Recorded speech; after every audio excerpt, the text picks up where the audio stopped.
Bonjour et bienvenue à tous dans Pensée atypique. Aujourd'hui, mercredi 1er octobre 2025. Alors ça fait longtemps qu'on n'avait pas utilisé le Zoom sur un format podcast. Et c'est comme ça qu'on a commencé avec une thématique et des invités. Aujourd'hui, à mes côtés, Antonio, Luni, Flo, Marie-Ève, bonjour. Bonjour. Bienvenue du coup dans notre podcast Pensée atypique. Et aujourd'hui, on a choisi comme thématique d'aborder les intérêts restreints, ce qu'on appelle les intérêts restreints. Du coup, on va peut-être pouvoir reformuler ce que c'est pour vous des intérêts restreints, et on va faire un tour de table comme ça. Alors, Antonio, je te pose la question. Pour toi, c'est quoi des intérêts restreints ? C'est en fait les intérêts qu'une personne qui est différente peut avoir, et c'est surtout les choses qui lui sont propres. Ok, très bien. Luni, je te pose la question. Pour toi, les intérêts restreints, c'est quoi ?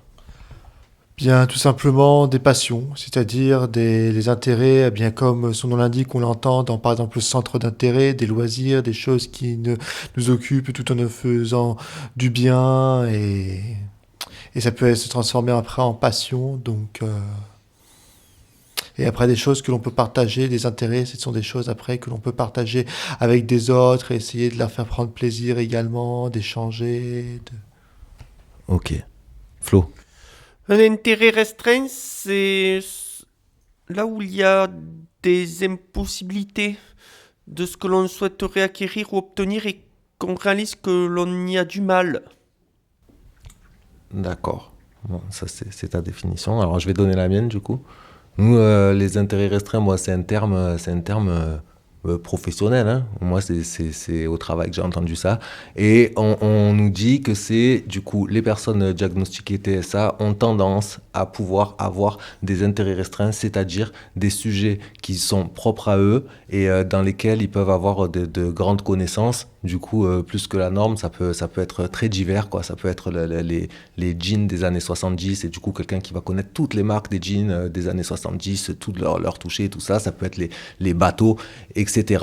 Et c'est vrai que depuis que je travaille du coup avec vous, quoi, qu'on vit des moments ensemble, je me rends compte que certains ont des intérêts restreints. C'est un truc qui est, en tout cas, un trait que j'ai relevé chez plusieurs d'entre vous. Alors, est-ce que selon toi, Antonio, tu as, toi, des intérêts restreints ? J'en ai, ils sont au nombre de 3. Ok, alors on va y revenir. Il en a, et il en a dénombré 3. Il en a retenu 3. La même question pour Luni. 2. J'en retiens 2 pour le moment. Ok, très bien. Flo, est-ce que tu en as ? Pareil, le même nombre. Ok, donc là, c'est unanime. Vous me répondez tous oui, j'ai des intérêts restreints. Ok. Ben maintenant, je vais vous laisser parler. On essaie de se laisser la parole, donc de pas trop monopoliser, mais vous allez pouvoir expliquer à tour de rôle quels sont du coup vos intérêts restreints, vos grandes passions. On peut appeler ça comme on veut. Donc, pour moi, mes passions seraient donc de corriger les fautes d'orthographe, puisque moi, je suis parfaitement incollable à ce sujet. Ensuite, la réalisation de planning. Et enfin, d'écouter des podcasts. Waouh, bah, tu vois, ça tombe bien, on est en train d'en faire un. Très bien, en tout cas, tu as été clair, concis. Merci beaucoup. Luni. Alors moi, j'ai 2 passions, dont une serait plutôt dans l'ordre du plaisir et du plaisir divertissement, et l'autre qui serait également dans le plaisir, mais de culture. C'est-à-dire que je commençais par celui le plus intéressant, c'est-à-dire celui qui est cultivant, parce que ma première passion dans le domaine de la culture, ce sont les langues étrangères. J'en parle au nombre de 8, à citer... Bon, à part le français qui est ma langue maternelle, mais il y a l'anglais, l'espagnol, l'italien, le portugais, le néerlandais, le polonais, le turc et l'estonien. Ça fait les 8 langues. Et Wow. après, eh bien, ma deuxième passion, qui est plutôt dans le cadre de divertissement, c'est le jeu Minecraft. J'adore jouer à Minecraft, avec modération, bien sûr. Très bien. Monsieur Flo, Oui. est-ce que vous pouvez nous parler de vos intérêts restreints, de vos grandes passions? Nous en citer 2 du coup, ou 3, je sais pas. Ben moi, je suis passionné par ce qui est les relations sociales, l'écologie environnementale et les domaines marins et aquatiques, qui font beaucoup de bien pour l'esprit, pour la santé, qui apprennent des choses. On en apprend mieux en étant sur le terrain qu'au travers des encyclopédies ou bien des documentaires. Ok. Tu veux rajouter un autre peut-être? Que je cherche à faire ceci le plus fréquemment possible lorsque l'occasion est là. Ok.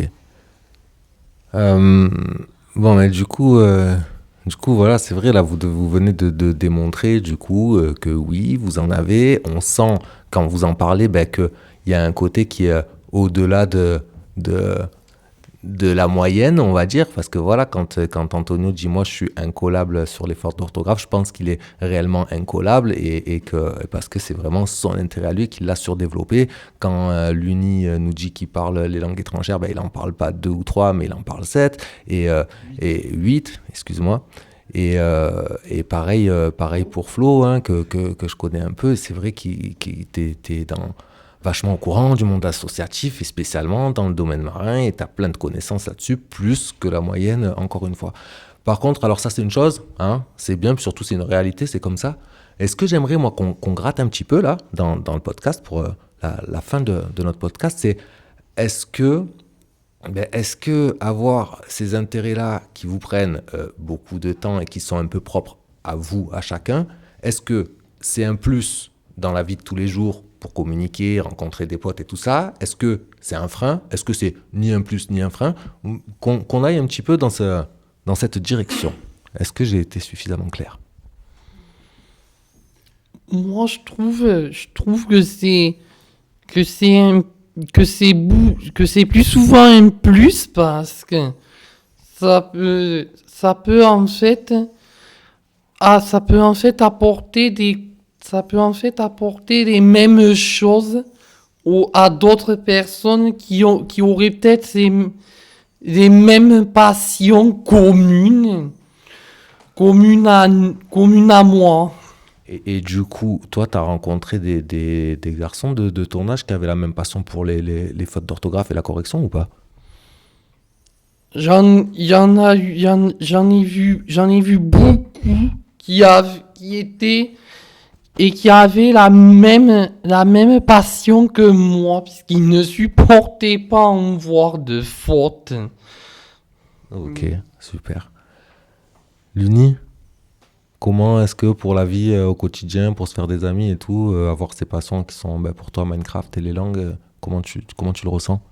Eh ben, je le ressens que la chance que j'ai un petit peu, c'est que je connais quelques amis à moi qui partagent plus ou moins les mêmes passions que moi. Donc il y en a quelques-uns qui adorent également jouer à Minecraft, mais il y en a d'autres également qui parlent plusieurs langues, donc peut-être pas autant que moi, mais qui en parlent peut-être 3 ou 4. Et bon, sachant que si je peux être honnête avec vous quand même, c'est que certes, je parle 8 langues, dont 9 avec le français, mais ce que je peux dire quand même, c'est que je parle surtout bien, on va dire, le français, l'anglais, l'espagnol, l'italien et le turc. Après les autres langues, je suis en phase d'apprentissage, mais j'ai un bon niveau quand même.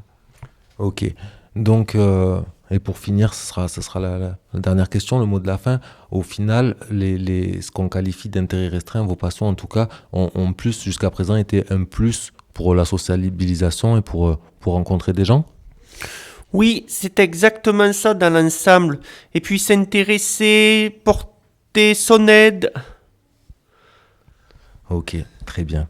On arrive au bout de nos 10 minutes d'épisode.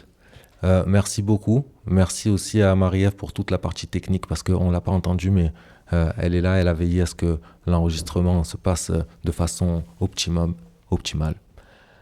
Merci Antonio, merci Luni, merci Flo, Merci Marie-Ève, c'était Pensée atypique. Merci à Merci. vous. C'était Et à super. très bientôt pour un nouvel Et à très épisode de bientôt Pensées pour- atypiques. Oui, à très bientôt pour un nouvel épisode de Pensées atypiques. Passez une bonne journée. Oui, passez tous une bonne journée. Au revoir.